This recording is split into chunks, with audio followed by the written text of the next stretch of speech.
এখন চল রে ঘাটে কলসখানি ভরে নিতে, জলধারার কলস্বরে সন্ধ্যা গগন আকুল করে, ওরে ডাকে আমায় পথের পরে সেই ধ্বনিতে, চল রে ঘাটে কলসখানি ভরে নিতে। এখন বিজন পথে করে না কেউ আসা যাওয়া, ওরে প্রেম নদীতে উঠেছে ঢেউ উতল হাওয়া, জানিনে আর ফিরব কিনা, কার সাথে আজ হবে চিনা, ঘাটে সেই অজানা বাজায় বিনা তরণীতে, চল রে ঘাটে কলসখানি ভরে নিতে। আপনাদের সৌমিত্র বসু তার কথা শুরু করছে 92.7 বিগ এফএম এ শরণাগত অনুষ্ঠানে বিশুদ্ধ সিদ্ধান্ত মতে আজকের দিনটার কথা বলে। আজকে সোমবার 30শে জ্যৈষ্ঠ 1428, ইংরেজির 14ই জুন 2021, তিথি জ্যৈষ্ঠ শুক্লপক্ষ চতুর্থী, নক্ষত্র পুষ্যা, সূর্যোদয়ের সময় ভোর 4:55 হয়ে 31 সেকেন্ড, সূর্য অস্ত যাওয়ার সময় সন্ধে 6:17 হয়ে 53 সেকেন্ড। আজকে জন্মে কর্কট রাশি বিপ্রবর্ণ দেবগণ, রাত্রি 8:37 গতে দেবারিগণ। আজ নিম্বার্কাচার্য জগৎ বিজয়ী শ্রী কেশব কাশ্মীর ভারতীর আবির্ভাব তিথি, শ্রীল জীবন কৃষ্ণ দাস বাবাজি মহারাজের প্রয়াণ তিথি, শিখ গুরু অর্জুন দেবের শহীদ দিবস। 1905 খ্রিস্টাব্দে আজকের তারিখেই জন্মগ্রহণ করেন প্রখ্যাত সঙ্গীত শিল্পী হীরাবাই বার্দেকার।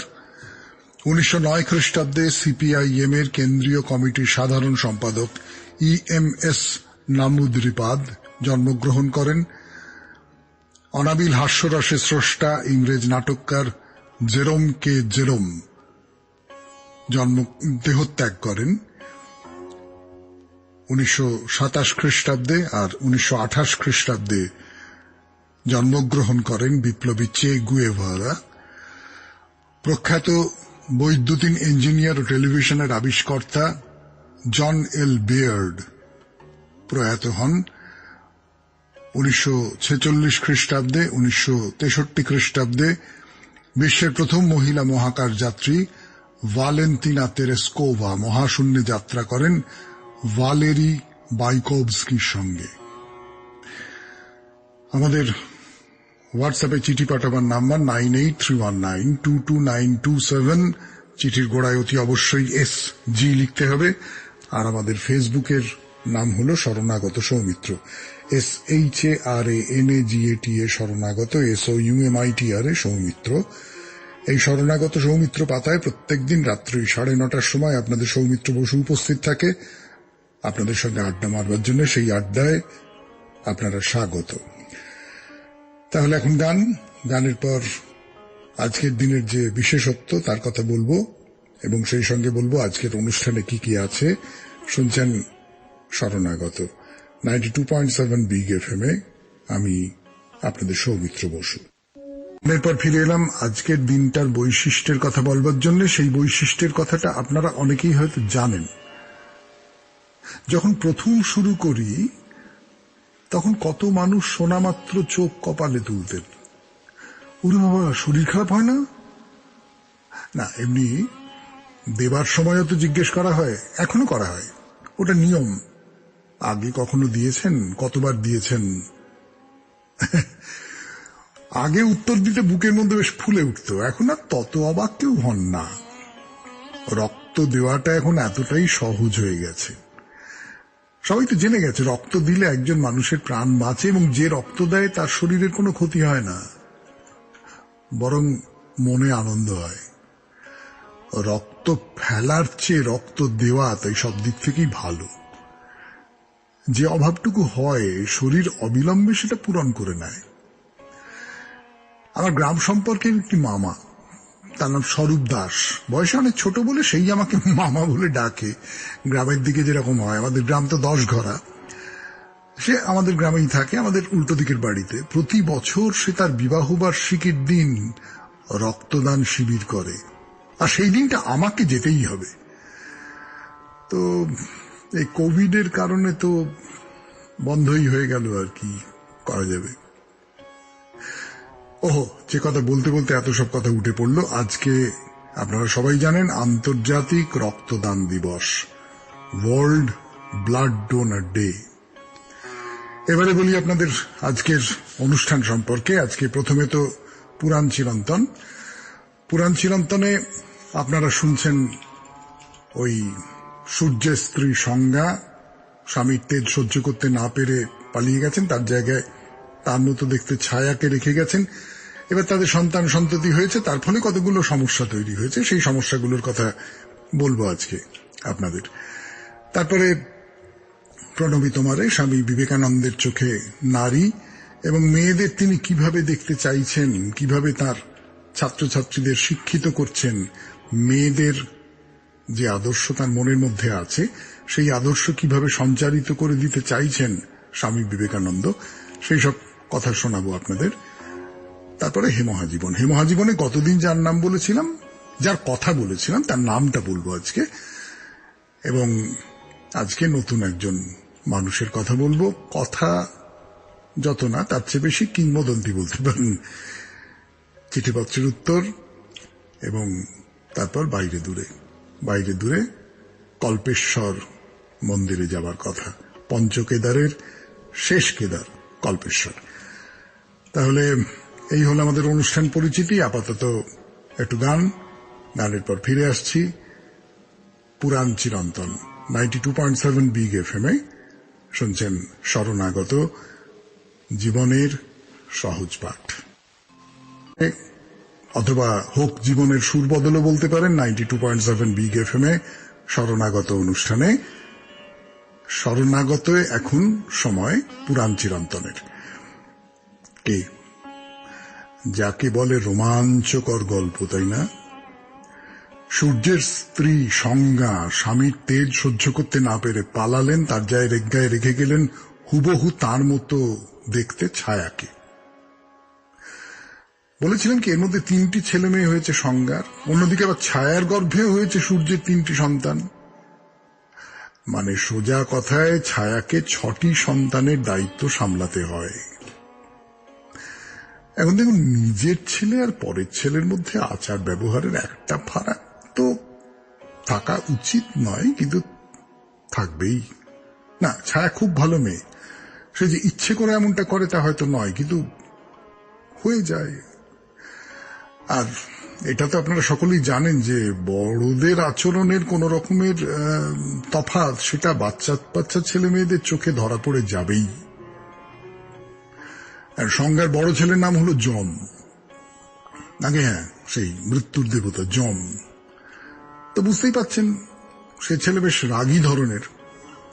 এই অবিচার সে সহ্য করতে পারে না, তাই নিয়ে তার মনের মধ্যে রাগ বাড়তে থাকে। সেই রাগের বশে সে একদিন ছায়াকে লাথি মারতে গেল। যত যাই হোক, ছেলে হয়ে মাকে লাথি মারতে যাওয়ায় তো ভয়ঙ্কর অপরাধ। পাটা যম তুলেছে, ছায়ার গায়ে লাগেনি, কিন্তু তুলেছে তো। ছায়া যমকে অভিশাপ দিল, তুমি আমাকে আঘাত করবার জন্য যে পা তুলেছিলে সেই পা তোমার খসে পড়বে। এইবার তো যম ভয় পেয়ে গেল। কথায় বলে মাতৃশাপ, মা যদি অভিশাপ দেন সে কি না লেগে পারে? তো এইসব ক্ষেত্রে বাঁচাতে পারেন কে? নিজের ছোটবেলার কথা মনে করে দেখুন। মা একেবারে উগ্রচণ্ডা হয়ে উঠলে যে বাবার কাছে আশ্রয় নিতে হয় সে তো ছোটটা খুব ভালো করে জানে। যম তাড়াতাড়ি সূর্যদেবের কাছে চলে গেল। আমি তো লাথি মারিনি, আমি শুধু পা তোলার জন্য এমন অভিশাপ, আমার পা যাতে খসে না যায় আপনি তার ব্যবস্থা করুন। সূর্য বললেন, আমার তো কেমন একটা গোলমাল লাগছে যম। ছেলে যত অপরাধী করুক, মা তো তাকে প্রাণে ধরে অভিশাপ দিতে পারে না। কিন্তু তুমি মাকে লাথি মারতেই বা গিয়েছিলে কেন? কিরকম ব্যবহার তোমার? যম তখন থেকে সব খুলে বললেন। বড় 3 ভাইয়ের প্রতি ছায়ার বা তিনি তো সংজ্ঞা হিসেবেই জানেন, সংজ্ঞার স্নেহ কম, ছোট তিনজনকেই বেশি ভালোবাসেন, এইসব। সূর্য বললেন, দেখো, তোমার মায়ের অভিশাপকে পুরোপুরি ফিরিয়ে দেবার ক্ষমতা তো আমার নেই। আমি বলছি, তোমার পায়ে কৃমিকীট দংশন করবে, তার ফলে তোমাকে যাতনা ভোগ করতে হবে। এই বলে সূর্য গেলেন ছায়ার কাছে, গিয়ে বললেন, সংজ্ঞা, তুমি তোমার সন্তানদের সমান চোখে দেখো না কেন? ছায়া মাথা নিচু করে আছেন, তাই দেখে সূর্যের একটা সন্দেহ হলো। কি সন্দেহ আপনারা আন্দাজ করতে পাচ্ছেন, কিন্তু তার ফলে কি হলো সেটা যদি গল্প না জানা থাকে তাহলে হয়তো বুঝতে পারবেন না। ঠিক আছে, পরের দিন হবে, মঙ্গলবার। আপাতত গানের পর প্রণমী তোমারে 92.7 বিগ এফএম এ শরণাগত অনুষ্ঠানে আমি আপনাদের সৌমিত্র বসু ফিরে আসছি। আপনাদের বলেছিলাম যে স্বামীজি মনে করতেন ভারতীয় নারীর আদর্শ রূপ হলেন সীতা, যিনি স্বামীর অনুগতা, যিনি শত্রুর আশ্রয়ে থেকেও নিজের সতীত্ব রক্ষা করতে পারেন এবং যিনি দরকারে স্বামীর বিরুদ্ধে স্পষ্ট ভাষায় অভিযোগ করতে পারেন। আছে, রামায়ণে আছে। তার বাইরে ইতিহাস থেকে উদাহরণ তুলে স্বামীজি তাঁর আমেরিকান ছাত্রদের বলছিলেন সেই সমস্ত বীরাঙ্গনার কথা যাদের তিনি আদর্শ নারী বলে মনে করতেন। বলতেন, ভারতীয় নারীর আদর্শ কিরকম জানো? স্বামীকে যুদ্ধ সাজে সাজিয়ে দিয়ে বলে, এই বর্ণ পরেই যুদ্ধক্ষেত্র থেকে ফিরে এসো, নইলে সম্মুখ যুদ্ধে বীরের মতো প্রাণ দিও। হ্যাঁ, স্ত্রী হয়ে স্বামীর মৃত্যুর কথা উচ্চারণ করতেও তার বাধে না। বলবো, আরো কথা বলবো 92.7 বিগ এফএম এ শরণাগত অনুষ্ঠানে, কিন্তু একটু গান শুনে নেওয়া যাক, কেমন? স্বামীজি কি বললেন? এই যে মেয়েরা নানান রকম ভাবছে যে উনি ম্যানার্স জানেন না, উনি ভদ্রতা জানেন না, মেয়েদের সঙ্গে কি করে ব্যবহার করতে হয় সেটা জানেন না ভালো করে, এইসব। 92.7 বিগ এফএম এর শরণাগত অনুষ্ঠানে বলি আপনাদের, স্বামীজি যা বলছেন সেটা আপনারা সবাই একটু ভেবে দেখবেন।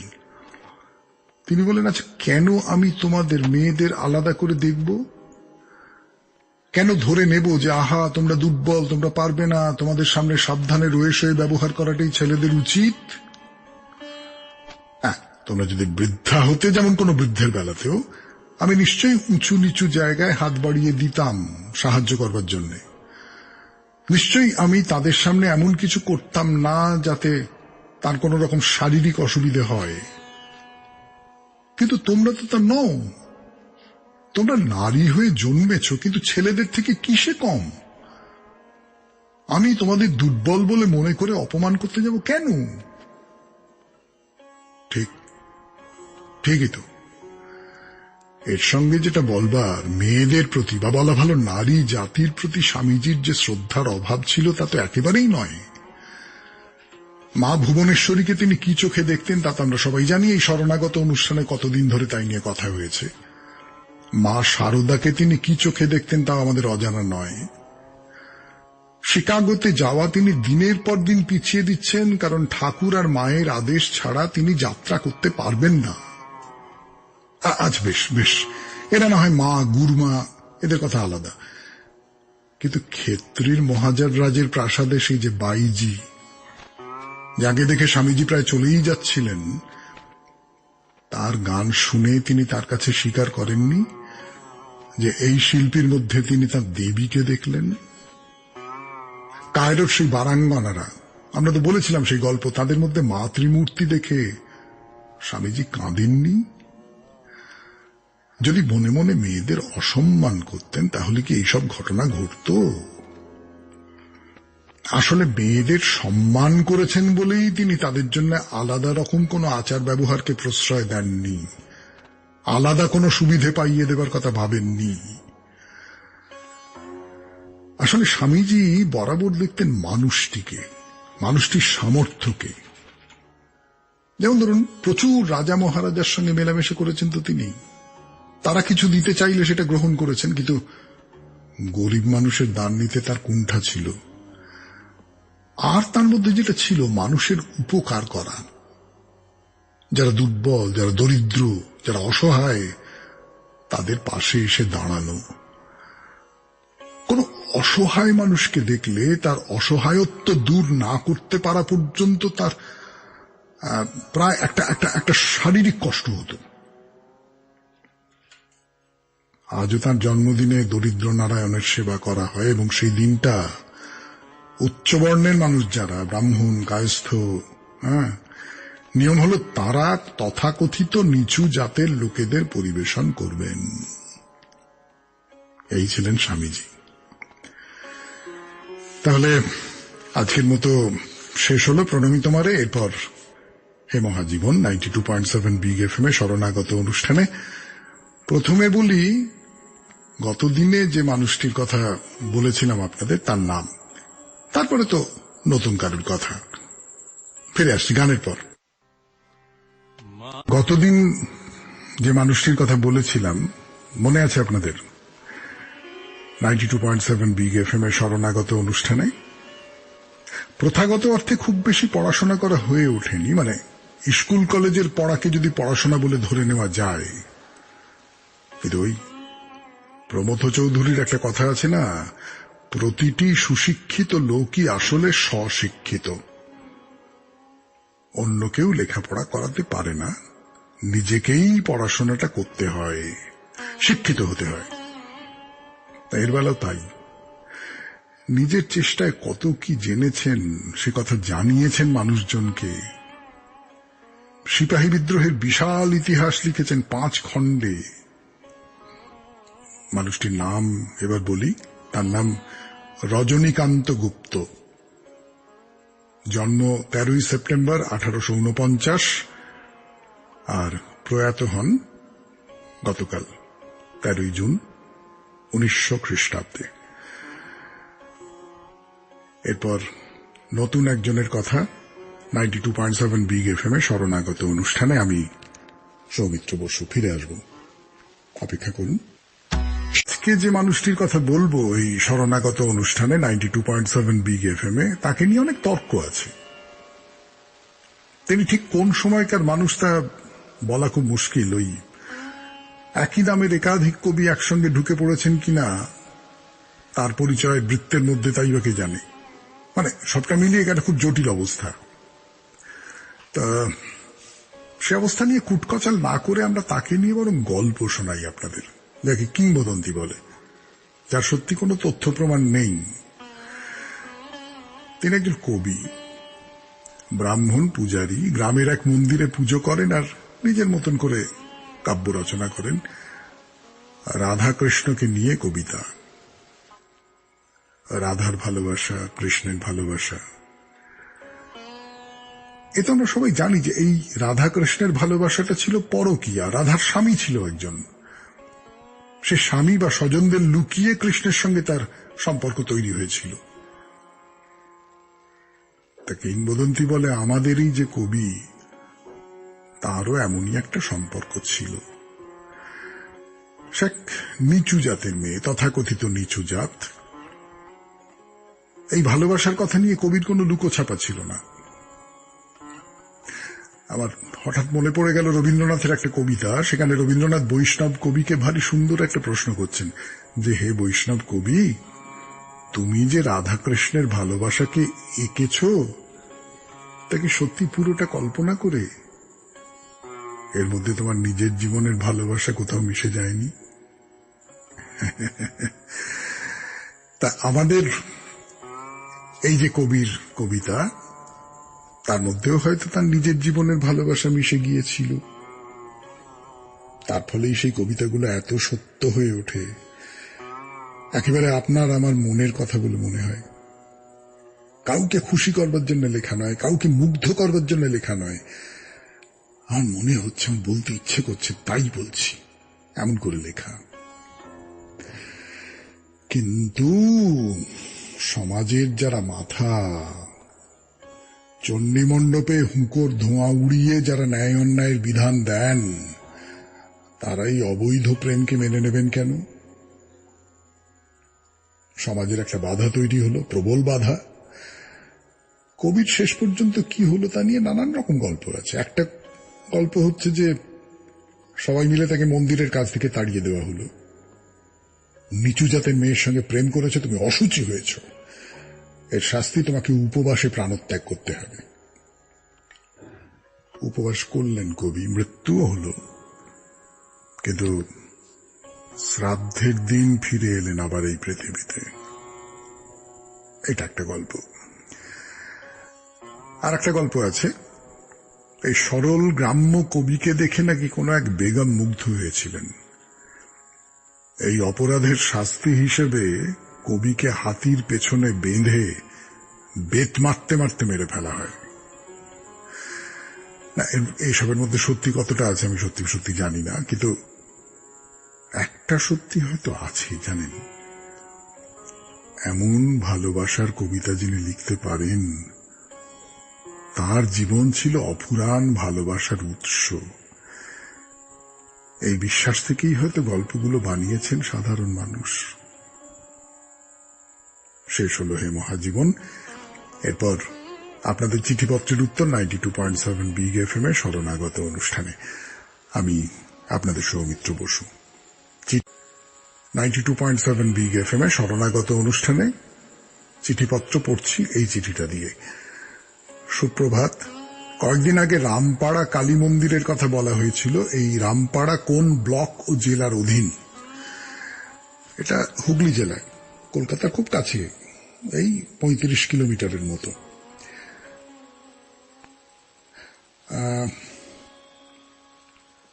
সমর সিংহ, 68 বছর বয়স, পুরুলিয়া, অবসরপ্রাপ্ত। তিনি এই কথাটা জানতে চেয়েছেন। পরের চিঠি। প্রিয় সৌমিত্রদা, আশা করি ঈশ্বরের কৃপায় সপরিবারে কুশলে আছো। তোমার 3/6/2021 অনুষ্ঠান ভীষণ ভালো লেগেছে। শ্রাবণীদির সুন্দর চিঠি একটা অলংকারের মতো, নতুন করে কি বলবো, তুমি অনবদ্য। নমস্কার নিও, মিহির কুমার দাস, বাগুইহাটি। আচ্ছা, খুব ভালো লাগলো, খুবই ভালো লাগলো। পরের চিঠি। কলকাতা তখন বাবু কালচারে ভাসছে। রামমোহন কলকাতায় বাস করতে শুরু করেছেন, তখনও বিদ্যাসাগর জন্মাননি। বিবেকানন্দ ও রবীন্দ্রনাথের জন্ম আরো পরে। কারখানার চিমনির ধোঁয়া, বৈদ্যুতিক বাতি নেই। আশ্চর্যের বিষয়, এই এঁদো শহরে বাংলা বই প্রকাশিত হয়েছিল। যিনি এ ব্যাপারে ভগীরথের ভূমিকায় ছিলেন, গঙ্গা কিশোর ভট্টাচার্য। তার জন্মদিন সম্বন্ধে তেমন কিছু জানা যায় না। তার জন্মের 200 বৎসর উদযাপনে যে ফলক লাগানো হয়, সে সূত্রে জানা যায় 1775 সালে বর্ধমান জেলার পূর্বস্থলীর বহেড়া গ্রামে তার জন্ম হয়। ভরতচন্দ্র রায়গুণাকরের অন্নদামঙ্গল কাব্য 1816 সালে শ্রীরামপুরের মিশনারি প্রেস থেকে তার হাতেই প্রকাশিত হয়। তিনি বাংলা বইয়ের প্রথম মুদ্রাকর, প্রকাশক ও পুস্তক বিক্রেতা। কলকাতার ফেরিস অ্যান্ড কোম্পানির প্রেস থেকে বেতাল পঞ্চবিংশতি ও লক্ষ্মী চরিত্র এবং বাংলায় প্রথম সাপ্তাহিক সংবাদপত্র সমাচার দর্পণ নামে প্রকাশিত হয়। দ্রব্যগুণ, চিকিৎসার্ণব ও grammar in English and Bengali নামের একটি ইংরেজি ব্যাকরণ প্রকাশিত হয় তার তত্ত্বাবধানে। প্রকাশনা জগতের এই ভগীরথের 1831 সালে জীবনাবসান হয়। চিঠিটি লিখেছেন দিলীপ পাল, ভাঙড়, দক্ষিণ 24 পরগনা। ধন্যবাদ দিলীপ বাবু। এই মানুষটির সম্পর্কে আমরা সত্যি খুব কম জানি, আপনি জানালেন, এবং আপনার এই চিঠি দিয়েই শেষ হলো আজকের চিঠিপত্রের আসর। এরপর বাইরে দূরে 92.7 বিগ এফএম এর শরণাগত অনুষ্ঠানে আমি আপনাদের সৌমিত্র বসু। 7 বিগ এফএম এর শরণাগত অনুষ্ঠানে আমি আপনাদের সৌমিত্র বসু শুরু করছি বাইরে দূরে। এর আগের দিন বলেছিলাম কল্পেশ্বর মন্দিরে যাবার আগে উর্গামের যে বিখ্যাত মন্দির সেটাও একটু দেখে নেব না। উর্গামে আছি যখন, ধ্যানবদ্রীর মন্দির, বিষ্ণু মন্দির। এই বদ্রী শব্দটি নিয়ে মোট 7টা মন্দির আছে এই অঞ্চলে। তাদের মধ্যে ধ্যানবদ্রী হল ষষ্ঠ। পঞ্চকেদার বলে না, হল সপ্ত ধ্যানবদ্রী। বাকি বদ্রীগুলোর নাম জানতে ইচ্ছে করছে? বেশ, তো বলি আপনাদের। প্রথমে তো বদ্রীনাথ আপনারা নাম শুনেছেন, তারপর আদি বদ্রী, বৃদ্ধ বদ্রী, অর্ধ বদ্রী, ভবিষ্য বদ্রী, যোগাত্থান বদ্রী। আমাদের এই ধ্যান বদ্রী মন্দিরটি ছোট্ট, ভেতরে বিষ্ণুদেবের মূর্তি, চতুর্ভুজ বিষ্ণু, আর চারপাশে পাহাড় জঙ্গল, বড় ভালো লাগবে দেখবেন। এরপর একটু গান শুনবো, গান শুনতেও নিশ্চয়ই ভালো লাগবে। তারপর ফিরে আসবো আবার কথায় 92.7 বিগ এফএম এ শরণাগত অনুষ্ঠানে। কল্পেশ্বর মন্দিরের দিকে এখন আপনাদের সৌমিত্র বসু আপনাদের বলছে সেই মন্দির দেখার অভিজ্ঞতার কথা। দুপাশে সবুজ মাঠ, ক্ষেত, তার উপরে পাহাড়, পাহাড়ের গায়ে ওই বাবার কোলে ছোট্ট ছেলের মতো লেপ্টে আছে মেঘ। মাঝে মাঝে পাহাড়ের ওপর থেকে ঝর্ণা নেমে এসেছে। পাহাড়ি পথে ঝর্ণা দেখলে একেবারে অবধারিত ভাবে সেখানে হাত কিংবা পা ডুবিয়ে দিতে ইচ্ছে করে না বলুন? হ্যাঁ, আর ঝর্ণারও নিশ্চয়ই ইচ্ছে করে আপনার হাতে পায়ে ধাক্কা দিয়ে দিয়ে আপনার সঙ্গে খেলতে। এই করতে করতে চারপাশে জঙ্গল দেখতে দেখতে, পাহাড় দেখতে দেখতে চলে এলাম কল্পেশ্বর মন্দিরের এলাকার মধ্যে। একটা ব্রিজ, আর সেই ব্রিজের এপার থেকেই দেখা যায় বেশ খানিকটা উপর থেকে হুড়মুড় করে নেমে আসছে জল, ফেনায় ফেনা, যেন এক বেনি পিঠের ওপর ফেলে দিয়েছে কোন দক্ষিণে। এই প্রপাত বলুন, ঝর্ণা বলুন, তার জল এসে মিশেছে কল্পগঙ্গায়। কল্পগঙ্গার উপর দিয়ে চলে গেছে একটি ব্রিজ, যার কথা বলছিলাম, লোহার ব্রিজ, সবুজ রং করা। এও আর এক খেলা। এরকম পাহাড়ি নদীর ব্রিজের ঠিক মাঝখানে দাঁড়িয়ে নিচের দিকে তাকাতে খুব ইচ্ছে করে না? এখন স্রোত খুব সরু, পাথরের মধ্যে দিয়ে পথ কেটে কেটে চলেছে, কিন্তু বর্ষা এবারে ভয়ঙ্কর হয়ে ওঠে। ওইদিকে উঁকি মেরে দেখুন, নদী তুমি কোথা হইতে আসিয়াছ? নদীটা দেখিয়ে দেয় না। আপনার ডান দিকে বাঁক নিয়ে সে ঘন জঙ্গল আর পাহাড়ের মধ্যে হারিয়ে গেছে। ব্রিজ পেরিয়ে গিয়ে আপনি বাঁ দিকে মেকলেন, ওই যে দেখা যায় মন্দির, কল্পেশ্বর মহাদেবের মন্দির। ছোট্ট মন্দির, তেমন ভিড়ও কিছু নেই। খানিকটা ভিড় হয় শিবরাত্রির সময়, তা সে তো হবেই, ভগবান শিবেরই তো মন্দির। ঢোকবার মুখে লাল হরফে লেখা আছে, জয় কল্পেশ্বর মহাদেব। ডান পাশে পাথর এগিয়ে এসেছে, সেই পাথরের গা দিয়ে মন্দির, সার সার ঘণ্টা ঝোলানো রয়েছে। আসুন, ভেতরে আসুন। বৃষরূপী নন্দীর মূর্তি, এই দেখুন কল্পেশ্বর শিব। না, আমরা যেমন পরিপাটি শিবলিঙ্গ দেখে অভ্যস্ত, সেই রকমটা নাকি নন, কিন্তু লিঙ্গের একটা আকার আছে, তার গায়ে ত্রিপুণ্ডক আঁকা। তো একটা ব্যাপার বোঝা যায়, আমি পাণ্ডবদের সময়কার কিনা জানি না, কিন্তু এই মন্দির যে অতি প্রাচীন তাতে কোনো সন্দেহ নেই। গুহার মতো মন্দিরের ভেতরটা, পুজো দিয়ে বাইরে বেরিয়ে আসুন, সেখানে রোদ, আলো, মরকত মুনির মতো ঝকঝক করছে পাহাড় আর জঙ্গল। ব্যাস, পঞ্চকেদার দেখার পালা শেষ। এইবার তাহলে অন্য কোথাও যাওয়া যায়। কোথায় যাওয়া যায় বলুন তো? গঙ্গোত্রী, যমুনোত্রীর প্রস্তাব আছে, অন্য নানান জায়গায় যাবার প্রস্তাব আছে। আমি বরং একটু ভেবে দেখি কোথায় যাওয়া যায়। আমি ভেবে যে জায়গায় যাবার কথা বলবো সেই জায়গায় আপনারা আমার সঙ্গে যাবেন তো? বেশ, সামনের দিন তাহলে আমি ভেবে যে জায়গা ঠিক করব সেই জায়গায় একসঙ্গে রওনা হওয়া যাবে, কি বলেন? তাহলে যাওয়ার আগে বলি বা মনে করিয়ে দিই, আমাদের হোয়াটসঅ্যাপে চিঠি পাঠাবার নাম্বার 98319